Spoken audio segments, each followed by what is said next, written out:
하나님 말씀은 신약성경 베드로후서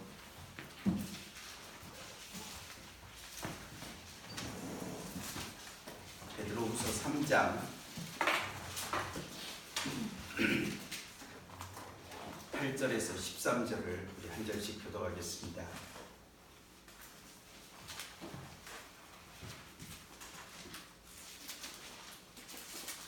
베드로후서 3장 8절에서 13절입니다.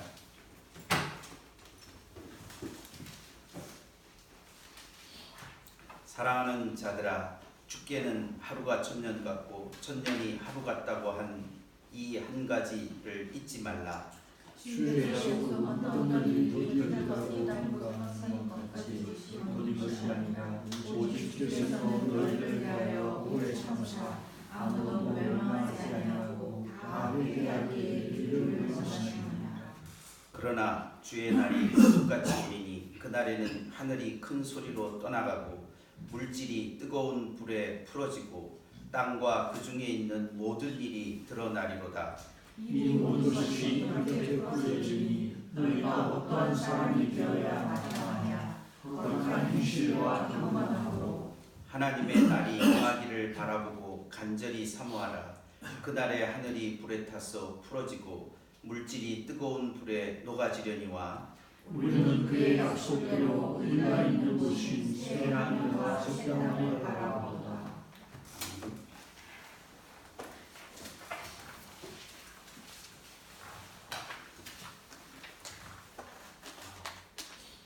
그리스도 안에 사랑하는 성도 여러분, 오늘 우리가 읽은 이 베드로후서의 말씀을 가지고 그리스도인 다움이라고 하는 것에 대해서 같이 살펴보려고 합니다. 우리 교회가 속한 고신교회의 지난해 총회를 하면서 표어가 교회다운 교회, 칭송받는 교회라고 하는 그런 표제를 가지고 있습니다. 그래서 그 표제와 관련해서 총회장으로 나오시는 분의 설교도 작성하는 것에 대해서 조금 관여를 하고 또 그 표제가 가지고 있는 일들이 무엇을 의미하는지에 대해서도 조금 관련하면서 그리고 이 부분들을 조금 살펴보게 되었습니다. 아마 총회장이 오늘 요번에 1월 달에 있었던 전국의 목사 장로들 신년 할애 때 이 본문으로 설교를 짜온 것을 그렇게 같이 또 조금 손을 보면서 이 본문에 대해서 같이 한번 살펴보게 되었습니다. 여기에 우리가 잘 아는 유명한 본문들이 많이 들어 있습니다. 그렇죠? 8절에 보시면 주께는 하루가 천년 같고 천년이 하루 같다. 이거를 뭐 자기 필요한 대로 늘 쓰지요, 그렇죠? 예, 뭐 늘릴 수 있을 때는 하루가 천년이고 줄일 수 있으면 천년이 하루고 편하게 잘 쓰는 좋은 말씀이 거기 들어 있습니다. 그래서 그 다음에 10절에도 보면 주의 날이 도둑같이 온다. 뭐 이런 표현들은 예수님의 복음서에서도 잘 나타나 있고 주님이 오시기를 기다리는 그런 성도들에게 주는 긴장을 표현하는 그런 용어로서 잘 사용되고 있습니다. 그래서 우리가 읽은 본문이 주님의 오심을 기억하는 그런 본문이고 거기에 합당한 모습이 어떤 것인지를 말해주는 그런 경고의 말씀이다 라고 하는 것을 잘 알 수가 있습니다. 그래서 11절 말씀에 보면 이 모든 것이 이렇게 풀어지리니 너희가 어떠한 사람이 되어야 마땅하냐. 그래서 이 어떠한 사람이 되어야 마땅한가 라고 하는 이 질문을 중심으로 해서 그리스도인 다움이라고 하는 것, 종말을 기다리는 성도들이 어떻게 그리스도인답게 설 수 있느냐, 이런 문제를 같이 이 본문을 가지고 함께 살펴보았으면 좋겠습니다. 우리가 이 종말에 대해서 이야기할 때에 이 베드로 사도가 지금 편지를 쓰고 있는 그 시대의 현실을 이렇게 표현을 하고 있습니다.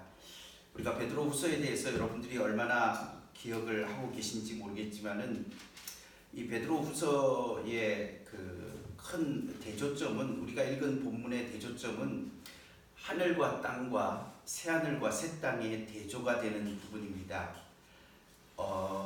7절과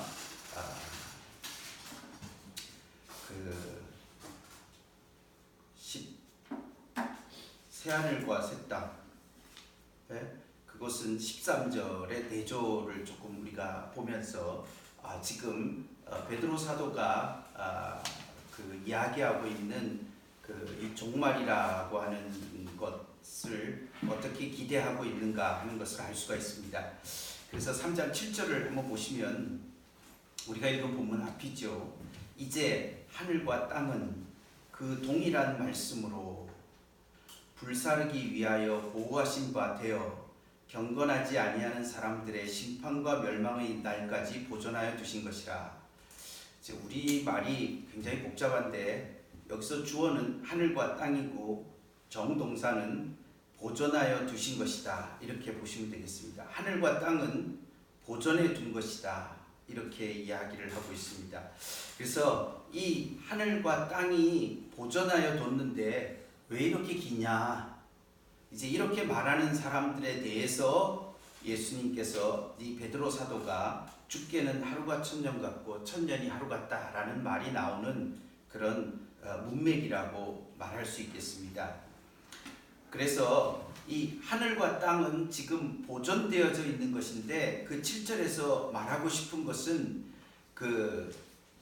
이 보존되는데 언제 이 보존되어지는 것이 언제까지 보존되느냐라고 얘기를 할 때에 경건하지 아니한 사람들의 심판과 멸망의 날까지 보존하여 둔 것이다 라고 얘기를 하고 있습니다. 즉 하늘과 땅이 보존하는데 그 보존하는 것이 끝날 때에는 경건하지 아니한 사람들이 심판과 멸망을 받게 되는 날이다 라고 그렇게 말씀하고 있습니다. 이 경건하지 아니하는 사람들의 심판과 멸망을 보장해 주는 말씀이 뭐냐면 그 동일한 말씀으로라고 알려져 있습니다. 이 동일한 말씀이라고 하는 것이 무엇을 베드로 후서에서 말하고 있느냐 하면은 그것은 노아 시대와 소돔과 고모라 시대를 이야기를 하고 있습니다. 그래서 2장을 보시면 그것을 잘 알 수가 있습니다. 2장에 보시면은 거기에 그 5절에 2장 5절에 보시면은 그 노아에 대하여서 소개를 하고 있습니다. 옛 세상을 용서하지 아니하시고, 여기 옛 세상이라는 것이 하늘과 땅과 같은 표현입니다. 그래서 이 옛 세상을 용서하지 아니하시고 오직 의를 전파하는 노아와 그 7 식구를 보존하시고 경건하지 아니한 자들의 세상에 홍수를 내리셨다, 이렇게 말씀하시죠. 그래서 노아의 홍수 때가 바로 그날 우리가 동일한 말씀이 가르치고 있는 그 동일한 말씀이 가르치고 있는 그 원래의 모습을 한 가지 예를 들 수 있습니다. 그리고 6절에도 또 마찬가지입니다. 소돔과 고모라 성을 멸망하기로 정하여 재가 되게 하사 후세에 경건하지 아니할 자들에게 본을 삼으셨다, 이렇게 말씀하고 있습니다. 그래서 이 노아의 시대와 소돔과 고모라 시대를 하나님께서 일정한 시간이 지나고 나면 그 노아의 세상 혹은 소돔과 고모라의 세상을 하나님께서 물과 불로 그것을 쓸어버리시고 태우셨다라고 말씀하고 있습니다. 그때에 의로운 자들, 경건한 자들과 경건하지 않은 자들이 갈라지게 된다고 하는 것을 우리에게 말씀해 주고 있습니다. 그래서 이와 같은 동일한 말씀으로 이제 그것을 쭉 설명을 하고 있습니다. 노아와 소돔과 고모라에서 구원을 받은 의로운 롯과 이 두 사람의 그 이야기들을 쭉 설명을 하면서 교훈을 주고 있습니다.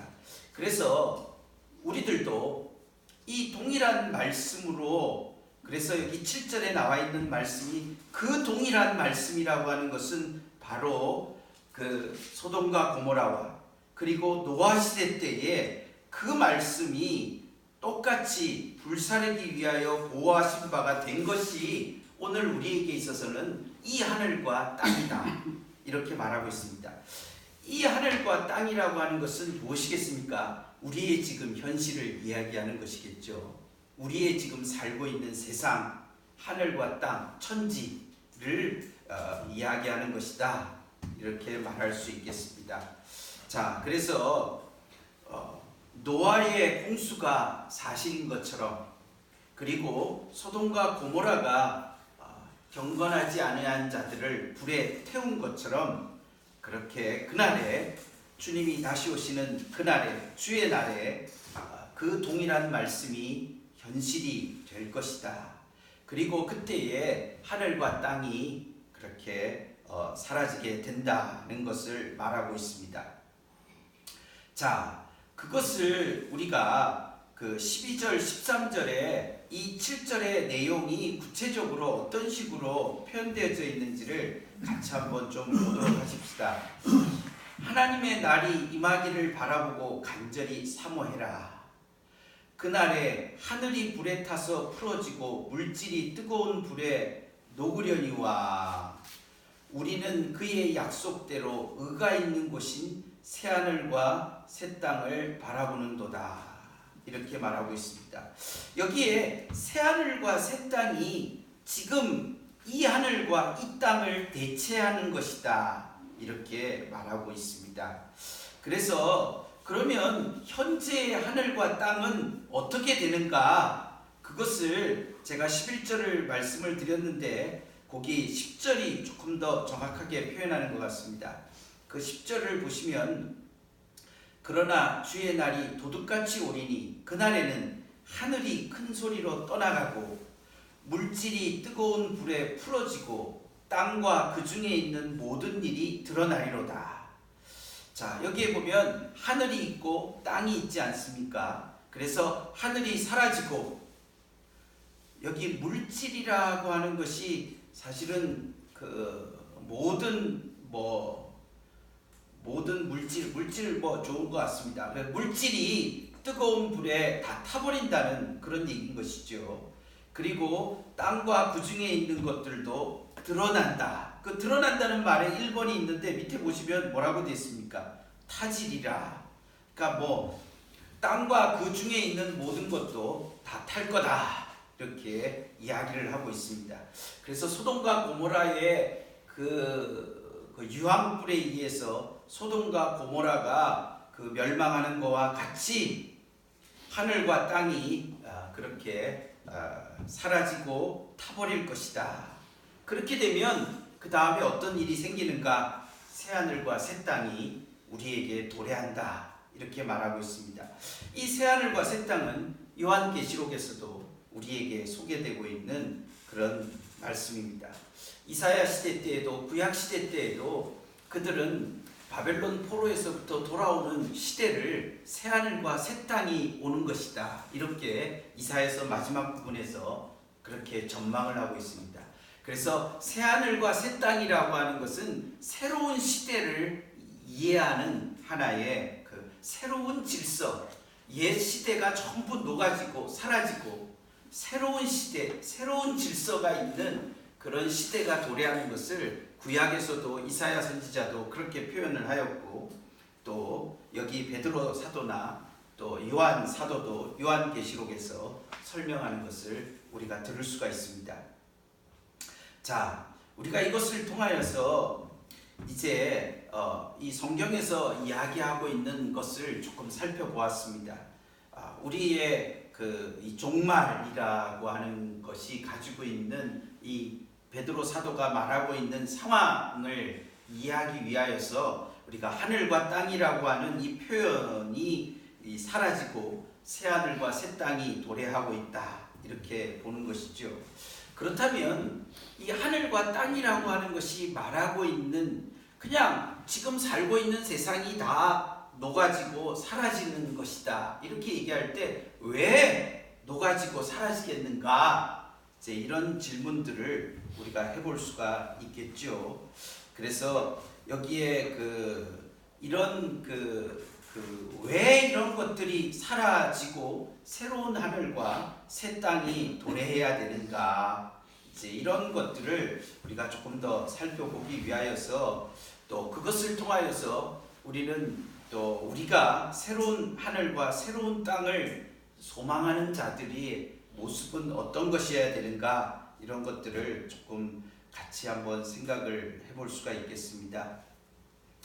여러분, 지금 이 동일한 말씀, 즉 노아 시대나 혹은 또 소돔과 고모라 시대와 같은 그런 시대들이 다 타버리고 물에 쓸려가야 되는 이유가 무엇이냐 이렇게 이야기를 할 때에 여러 가지 잘못된 일들이 있겠습니다. 그런데 그것을 한마디로 표현했을 때 불의한 세상이다. 그래서 우리가 아까 앞에 2장에서 노아와 그 다음에 소돔과 고모라를 얘기할 때에도 의를 전파하는 노아라고 그렇게 앞에서 설명하는 것을 들으실 수가 있습니다. 아까 거기에 보시면은 2장 5절에 옛 세상을 용서하지 아니하시고 오직 의를 전파하는 노아와 그 7 식구를 보존하신다 이렇게 표현하고 있습니다. 그리고 나서 그 다음에 6절에서 소돔과 고모라 성이 멸망을 당할 때에 그때 건짐을 받은 사람을 7절에 뭐라고 얘기하느냐 하면 부법한 자들의 음란한 행실로 말미암아 고통당하는 의로운 롯을 건지셨다 이렇게 표현을 하고 있습니다. 그래서 우리가 이제 이 의로운 자들과 대조가 되는 경건하지 않은 자들로 이렇게 구별이 되게 되겠습니다. 경건하지 않는 자들의 특징이 어떤 것인가 하는 것에 대하여서는 어떻게 설명을 드려야 되겠습니까? 다양한 잘못들이 많이 있겠죠. 예를 들어서 소돔과 고모라 성 같으면은 무법한 자들의 음란한 행실이라고 하는 것이 어디까지를 말하는 것인가로 이렇게 생각을 해볼 수 있겠습니다. 그런데 제가 같이 이렇게 좀 오늘 이야기를 좀 나누고 싶은 것은 이 하늘과 땅이 타버리고 무너진다라고 하는 것은 이 세상의 질서가 종결된다라고 하는 것인데 그런 종결되어지는 세상을 뚫고 나아갈 수 있는 힘이 무엇인가 이거 같이 좀 나눠보고 싶은 것입니다. 사람들은 이 세상과 이 세상의 질서들이 무너지고 사라지게 될 때에 도대체 이 질서들을 이겨낼 수 있는 힘이 무엇인가 그것을 얘기할 때 사람들이 다양한 의견들을 내놓고 있습니다. 제가 지금 소돔과 고모라 즉 우리가 아까 읽었던 3장에 나와 있는 하늘과 땅이 사라지는 모습을 무엇으로 오늘날 현실감 있게 표현할 수 있을까 해서 이런저런 생각을 좀 해봤습니다. 10절에 나와 있는 것처럼 하늘이 큰 소리로 떠나가고 물질이 뜨거운 불에 풀어지고 땅과 그 중에 있는 모든 일이 드러난다. 이런 상황에 대해서 어떤 것이 조금 적합한 예가 될 수 있을는지 잘 모르겠습니다. 단테 신곡 같은 데 보면은 지옥의 아래로 내려갈수록 뜨겁고 뜨거워서 죽었는데 또 조금 지나면 다시 살아와갖고 다시 또 그래서 뺑뺑이 계속 돌리는 그런 걸로 이야기를 해야 될지 그러다가 호주의 산불이 최근 지난 9월부터 시작해서 지금까지 계속되고 있는데 지금 곧 비가 엄청 온답니다. 또 이제 우기가 들어서는 모양입니다. 그래서 몇 달간 우기가 들어서니까 이제 조금 소망이 있는 모양인 것 같은데 그래서 거기 한번 사진이 어떤 사진들이 있나 한번 나도 이해를 좀 해보자. 이 표현이 가지고 있는 게 어떤가 했더니 그 사진이 하늘이 벌겋더구만요. 보니까 하늘이 벌겋고, 아이고, 우리나라 뭐 거의 우리나라 85% 산이 탔다 그러는데, 근데 호주에서는 그거보다도 몇 배 더 큰 불도 많이 났었다, 뭐 이런 식으로 얘기하는 사람도 있고, 그래서 뭐 저도 잘 모르겠는데 하여간 벌겋고, 거기서 뭐 워낙 요즘은 단속을 잘하고 하니까 그렇게 막 많은 사람들이 죽지는 않지. 그래도 20 몇 명이 죽고 엄청나게 많은 사람들이 그렇게 피난하고 하는 그런 상황들을 보는데, 하늘이 벌겋고 그 다음에 모든 것이 다 타버리고 그런 상황들이 뭐 비슷한 거 아니겠나, 이런 생각이 들기도 합니다. 그런데 우리가 이런 것들을 해놓고 이제 원인이 뭐냐 그랬을 때, 호주에 불이 일어난 원인이 뭐냐? 기후 문제가 있다, 기후가 문제다, 이제 막 이렇게 여러 가지 자료들을 막 내놓습니다. 그래서 이제 굉장히 비관적인 그런 자료들이 막 쏟아져 나오고, 그래서 우리가 어떻게 해야 되냐, 이걸 하기 위해서 이제 그런저런 이야기들이 많이 있습니다. 그런데 흥미로운 것은 동일한 말씀이라고 하는 것이 어떻게 우리에게도 유효하냐 할 때, 망하는 것만 유효하지 않다라고 한다는 말씀입니다. 제가 오늘 같이 나누고 싶은 중심이 그것입니다.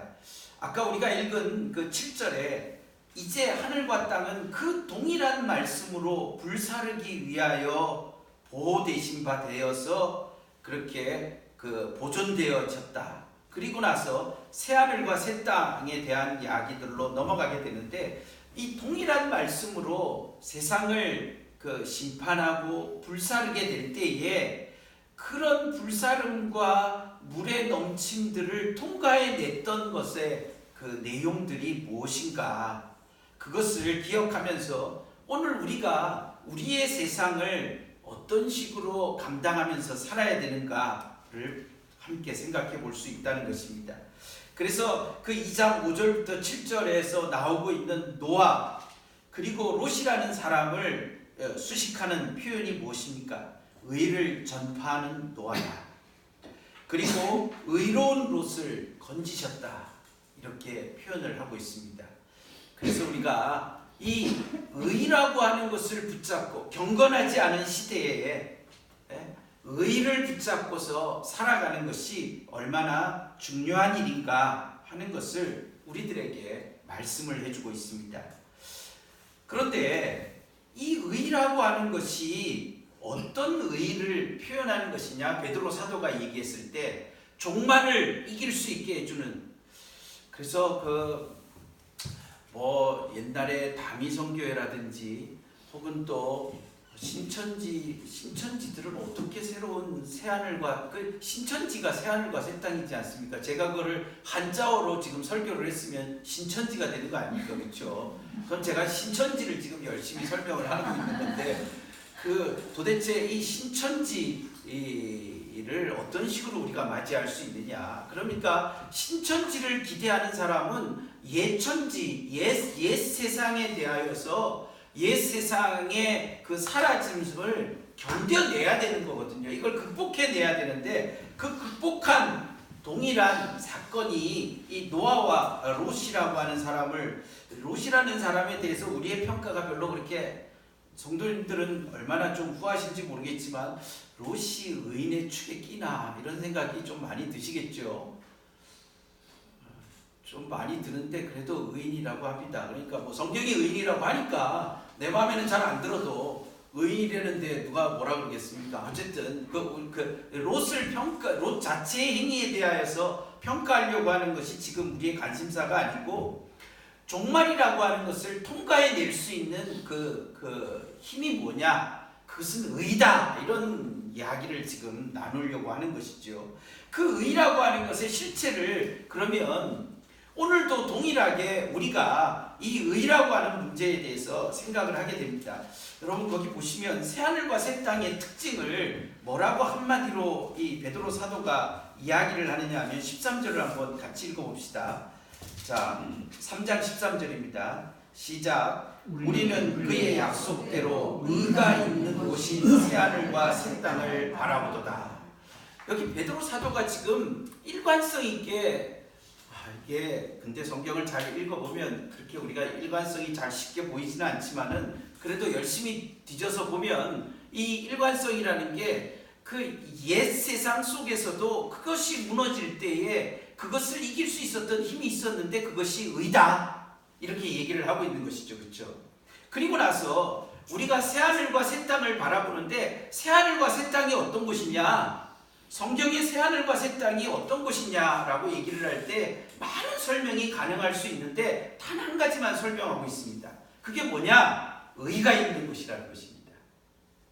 그러면 자, 노아 시대 때 소돔과 고모라가 무너질 때 그것을 해치고 나올 수 있었던 의로움, 우리가 영화 보고 있지 않습니까? 막 폭격을 맞았는데 거기서 한 사람이 하면서 이렇게 영웅이 튀어나오는 싸워서 그래서 전 지구를 구하는 그런 거 아니습니까? 그렇죠? 그런 것들을 이겨낼 수 있는 그 힘, 거기서 의라고 표현한 것이 같은 베드로 후서의 사도가 기록을 하고 있는데 저 새하늘과 새 땅에 의가 있다라고 했을 때 그러면 새하늘과 새 땅을 누가 소유할 수 있느냐는 것입니다.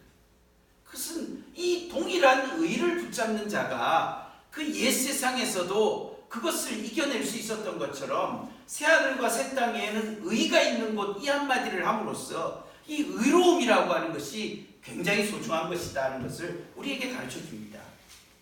근데 의가 뭡니까? 뭐가 의입니까? 그래서 우리가 성경을 조금 1장 1절을 한번 보시면 이 의라고 하는 것이 이제 우리가 알고 있는 이 의로움을 이야기한다 하는 것을 우리가 기억하게 됩니다.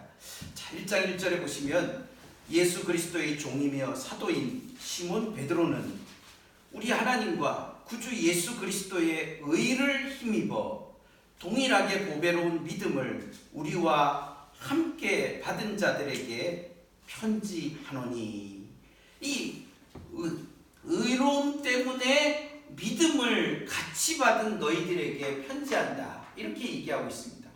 이게 보면 베드로 사도가 편지의 서론을 쓰면서, 우리가 편지의 서론은 항상 그 본론에 있어서의 핵심되는 내용들을 앞에다가 가져와서 쓴다, 그렇게 성경 공부할 때마다 제가 말씀을 드렸던 적이 있는 것 같습니다. 여기에 구주 예수 그리스도의 의를 힘입은 자들에게 지금 권면을 하고 있는 것이죠. 예수 그리스도의 의가 왜 소중한 것이냐? 예수 그리스도의 십자가와 부활을 통해서 우리의 죄를 씻음받고 우리가 의롭게 된 것이, 의인이라고 부르게 된 것이 왜 중요한 것인가? 이것이 우리가 지금 없어질 이 세상, 이 하늘과 땅이 불타고 사라지고 없어지는 그런 현실들 속에서 이 경건치 않음과 더불어서 함께 무너질 때에 우리를 무너뜨리지 않게 할 수 있는 힘이 있는데 그게 뭐냐? 그게 바로 우리 주 예수 그리스도의 의를 힘입은 믿음이라고 이렇게 우리에게 말해주고 있습니다. 그래서 제가 같이 좀 정리를 해보려고 하는 것은 그런 것입니다. 종말이라고 하는 것을 우리가 어떻게 맞이해야 되고 종말을 어떻게 우리가 통과해낼 것이냐. 야, 우리가 666의 인을 받지 않아야 되냐? 그게 뭐냐? 이런 것들에 대해서 골똘히 연구를 해야 되는가? 이런 것이 아니라 우리가 붙잡고 있는 복음, 예수 그리스도의 의를 믿고 의지하는 일에 성실하게 서는 것이 우리가 이 종말을 살아가는 성도들의 참된 힘이다, 이렇게 말할 수 있는 것입니다. 새하늘과 새 땅이 다 무너지는 속에서도 설 수 있는 힘은 예수 그리스도를 힘입은 의다, 이렇게 우리가 기억해야 되겠습니다. 우리가 이것을 믿는다는 것은 함의하는 바가 많습니다. 우리 성도들이 삶의 어려움들을 닥쳤을 때 우리가 우리의 어떤 삶에 이렇게 이게 뭐 사실 이게 새하늘과 새 땅이라고 하는 것이 옛하늘과 옛 질서와 새 질서의 문제이기 때문에 내가 이렇게 늘 생활하던 그 속에서 내가 갑자기 병이 걸렸다. 그럼 이건 이 삶의 흐름들이 깨지기 때문에 굉장히 큰 문제들이 많습니다. 왜냐하면 예상하지 못했던 일들이 가운데 개입하면 사람들은 다 당하게 돼 있습니다. 그게 질병이든지 사고든지 혹은 뭐 그것이 실업이든지 뭐 다양한 아니면 관계가 틀어지든지 뭐 사람들은 늘 어느 정도 현실이 연속될 것을 생각하면서 살아가고 있는데 거기에 막 불쑥 어떤 것들이 들어와서 자꾸 망가뜨리고 깨트리게 될 때에 사람들은 당황하게 됩니다. 그때 그런 현실들을 우리가 어떻게 헤쳐나갈 수 있는 것인가? 뭘 붙잡아야 되는가? 내가 수련을 좀 더 해야 되겠다. 그렇게 생각해야 돼. 내가 좀 공부를 좀 더 해야 되겠구나. 내가 좀 돈을 더 많이 마련을 해놔야지 내가 지금 이것을 헤쳐나갈 수 있겠구나. 이렇게 말하는 게 아니지 않습니까? 우리가 붙잡고 있는 이 예수 그리스도의 의가 이 옛 하늘과 옛 땅이 무너지고 물로 불로 다 사라지는 속에서도 그 의가 건점을 우리에게 줄 수 있었다면 우리에게 새 하늘과 새 땅도 우리에게로 가져다 올 수 있는 참된 힘은 이 예수 그리스도의 의가 우리를 굳게 붙잡아 준다 하는 것을 이 베드로가 우리에게 가르쳐주고 있는 말씀입니다. 자, 그런데 그 의로움이라고 하는 것이 좀 더 구체적으로 무엇을 말하는 것인가? 그것을 우리가 같이 말씀을 통해서 조금 더 보려고 합니다. 3장의 말씀을 보십시오. 거기 보시면 뭐라고 되어 있느냐 하면 아까 11절의 말씀에 보면 이렇게 이야기를 하고 있습니다. 이 모든 것이 이렇게 풀어지리니 다 타버리리니 그렇게 그냥 이야기를 합시다. 이 모든 것이 하늘과 땅의 질서들이 다 이렇게 녹아버리니 뭐 녹아진다, 다 웅크러지고 다 옛세대가 이렇게 지나가는데 이렇게 될 때에 너희가 어떤 사람이 되어야 마땅하냐 할 때 이 어떠한 사람이라고 하는 것은 결국은 이 베드로서 전체 문맥에서 말하고 있는 것은 의로운 사람이 되어야 된다. 노아처럼 롯과 같이 의로운 사람이 되어서 모든 것이 녹아지고 풀어지고 없어질 그때를 통과해낼 수 있는 의가 너에게는 주어져야 된다. 이렇게 말하는 것입니다. 그래서 그 말이 계속 받아서 나오는 것이 13절에 우리가 그의 약속대로 의가 있는 곳인 새하늘과 새 땅을 바라보는 의인이 되어야 된다. 이렇게 정리할 수 있겠죠. 그런데 그 의라고 하는 것들을 우리가 구체적으로 표현하는 말이 11절 후반절에 어떤 사람이 되어야 마땅하냐? 거룩한 행실과 경건함으로 우리가 이 하나님의 의가 임하는 날을, 즉 의가 있는 새 하늘과 새 땅이 임하는 것을 우리가 바라보아야 된다. 이렇게 말하고 있습니다. 여기에 나와 있는 거룩한 행실과 경건함이라고 하는 말씀이 오늘 우리가 같이 생각해 보아야 될 그런 내용들이라고 이렇게 말할 수 있겠습니다. 자, 여러분, 우리가 거룩한 행실이라고 하는 것을 어떻게 말할 수 있을까요? 거룩한 행실이라고 하는 것은 이 거룩이라고 하는 것이 뭔가 굉장한 그런 모습처럼 이렇게 생각이 되지만은 거룩한 행실이라고 하는 것은 이제 구별된 삶이 있어야 된다. 세상과는 좀 달라야 된다. 이런 이야기를 하는 것이죠. 세상과는 좀 다른 모습을 가지고 있는 것이 필요하다. 저 사람의 생각하는 것이나 말하는 것이나 가치관이나 저 사람이 어떤 행동하는 것들이 뭔가 세상에서 추구하는 것과는 조금 달라야 된다. 그것이 거룩한 행실의 실체다. 이렇게 이야기할 수 있겠습니다. 거룩이라고 하는 것은 굉장히 아주 구체적인 이야기입니다. 분리가 있어야 된다. 뭔가 세상과 좀 달라야 된다. 이런 이야기들을 하고 있습니다. 우리가 이 거룩한 행실을 이야기할 때에 우리는 약간의 고립적인 그런 태도가 조금 필요하다라고 하는 것을 이야기를 조금 생각을 해보셔야 되겠습니다.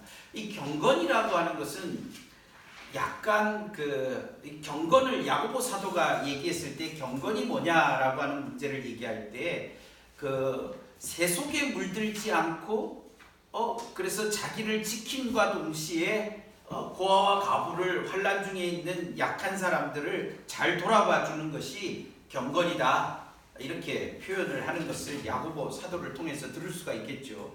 근데 이 거룩이라고 하는 말이 나오면은 구약시대 때의 정부정의 원리를 생각을 하게 됩니다. 구약시대 때 정부정의 원리라고 하는 것은 분리가 일어나야 된다는 거죠. 그러니까 더러운 영역과 깨끗한 영역으로서의 분리가 있게 된다라고 이야기하는 것인데, 우리가 이 신앙생활을 해나가는 가운데에서 우리의 삶의 태도와 생각이 뭔가 세상과 다른 예수 그리스도에게 붙잡힌 그런 그 분리, 즉 복음에 속한 자로서의 분리가 우리 가운데에서 있어야 된다 이야기를 하는 것입니다.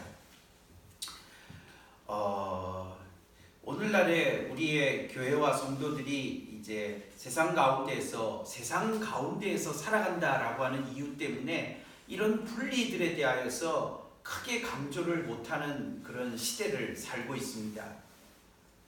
그리스도인으로서의 내가 예수님을 믿는 사람이다라고 하는 이 분리됨, 이 분리됨이라고 하는 이 분리를 하려고 하는 이유는 나와 다른 사람들을 배제시키려고 하는 분리가 아니라고 계속 말씀을 드렸습니다.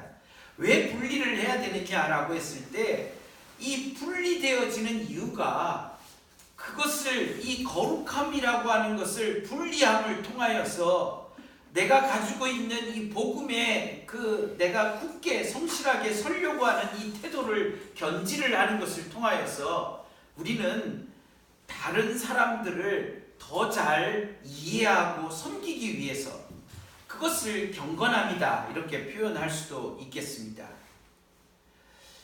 경건함도 물론 하나님께 대한 태도를 이야기하는 것이 우선적이죠. 그래서 이 경건함이다라고 하는 것은 하나님적인 삶의 모습을 가진 것이다 이렇게 얘기를 할 수가 있는 것인데, 그것을 야고보 사도가 분명하게 우리에게 전달해 준 것처럼 자기를 지켜서 세속에 물들지 않고, 그리고 나서 다른 사람들을 잘 돌아봐 줄 수 있는 것이다 이렇게 이야기를 하고 있습니다. 그래서 우리가 의를, 이 하나님 예수 그리스도께서 우리에게 입혀주신 이 의를 가지고 살아갈 때에 우리는 이 예수 그리스도의 은혜의 복음에 굳게 서 있어야 되는 이 거룩한 삶, 성도다운 것을 우리가 잘 가지고 있음과 동시에 이런 분리가 있는 속에서 다른 사람들을 포용해낼 수 있는 그런 경건함의 그 품위가 있어야 되지 않느냐, 이런 이야기를 말씀하고 있는 것입니다. 그런데 이게 순서가 뒤집어져서 마치 다른 사람들을 다 이해해 줄 수 있고 다 용납할 수 있는 것이, 그래서 자기는 결국은 아무것도 없는, 무엇을 붙잡고 있는지도 모르고 왜 품어야 되는지도 모르는 그런 현실적인 포용주의는 아니다. 이것을 조금 강조를 해야 될 형편입니다. 우리 성도들이 최근에 동성애 논의라든지 낙태법에 관한 논의라든지 여러 가지 논의들이, 그 다음에 젠더 문제라든지 여러 가지 논의들이 많이 될 때에 그 사람들에 대하여서 사람은 사랑하지만은 죄는 미워한다라고 하는 명제가 있게 됩니다. 이것을 통해서 그러면 동성애는 죄인데 동성애자는 우리가 사랑의 대상으로 삼는다라고 하는 것을 어떻게 표현할 거냐, 이것을 어떤 식으로 얘기할 거냐. 그랬더니 얼마 전에 제가 어떤 자료를 보니까 뭘 굳이 사람은 미워하지 않지만은 그 사람이 가지고 있는 그 동성애는 미워한다, 그런 얘기를 왜 하냐, 그냥 무조건 받아주면 되는 거지, 그런 얘기를 하는 것이 너무 좀 이율배반적이지 않냐, 이렇게 얘기를 하는 것에 대해서 그걸 우리가 어떻게 이해를 해야 되겠습니까? 다른 말로 하면은 사람을 죽인 사람이 있는데 그냥 죽이려고 하는 사람을 그냥 따뜻하게 무조건 맞아주는 것이 다냐, 그러면 그 좋은 거냐, 총을 들고 쏘러 오는데 그냥 무조건 다 그렇게 맞으면 되는 거냐, 물론 이런 설교가 그러면은 동성애자가 총 쏘고 남 죽이려고 하는 사람하고 같은 거냐, 이제 막 이렇게 이야기가 되면 좀 복잡해지죠. 뭐 그런 것을 말하는 것은 아니지만 사람과 죄라고 하는 것이 어떻게 구별돼야 되느냐라고 얘기를 했을 때에 우리의 구별된 모습이다라고 하는 것, 복음이라고 하는 것 속에서의 우리의 입장이라고 하는 것 속에서, 그러나 사람에 대해서, 어떤 죄를 가진 사람에 대해서 가지는 태도는 마음으로 음욕을 품는 사람, 남의 것 몰래 공금을 횡령했던 경험이 있는 죄를 가진 사람이나 동성애자나 혹은 또 낙태를 한 사람이나 뭐가 다를 거냐, 그런 태도가 있냐, 이런 거를 지금 질문하는 것이겠죠. 그렇죠? 우리에게 그런 그 가치적인 생각이 있느냐라고 얘기하는 것이죠. 그래서 내가 예수 그리스도가 우리에게 입혀주신 의를 가지고서 이 복음의 입장에 서서 다른 사람들을 품어내기 위해서 의를 전파하고 고통하면서 살아가면서 살듯이, 우리가 이런 시대 속에서 아닌 것이 아님과 동시에 그것을 품어내기 위해서 어떻게 우리가 살아가야 되는가, 이런 것들을 우리가 질문하고 또 고민하고, 나의 삶이 그것을 품어낼 수 있는지, 그런 것들에 대해서 조금 더 깊이 이야기들을 해봐야 될 것 같습니다. 제가 그 총회장 목사님이 저에게 준 설교 원고문에 있는 좋은 예가, 거기 아주 한국에서도 좋고 세계에서도 제일 좋은 예들을 많이 모아놔서 저는 잘 못 찾지만은 덕분에 제가 좀 설교를 조금 이렇게 봐드리면서 보게 됐는데, 저도 같이 조금 한 사람의 예를 들면서 조금 같이 좀 설교를 정리를 하면 좋겠습니다. 거기에 그분이 예를 든 것 중에 하나가, 참 예를 들면서 이런 식으로 서론이 길어서 미안합니다. 어쨌든 간에 1990년에 주한 미국 대사를 역임한 제임스 레인이라는 사람이 있습니다. 아십니까? 잘 모르시죠?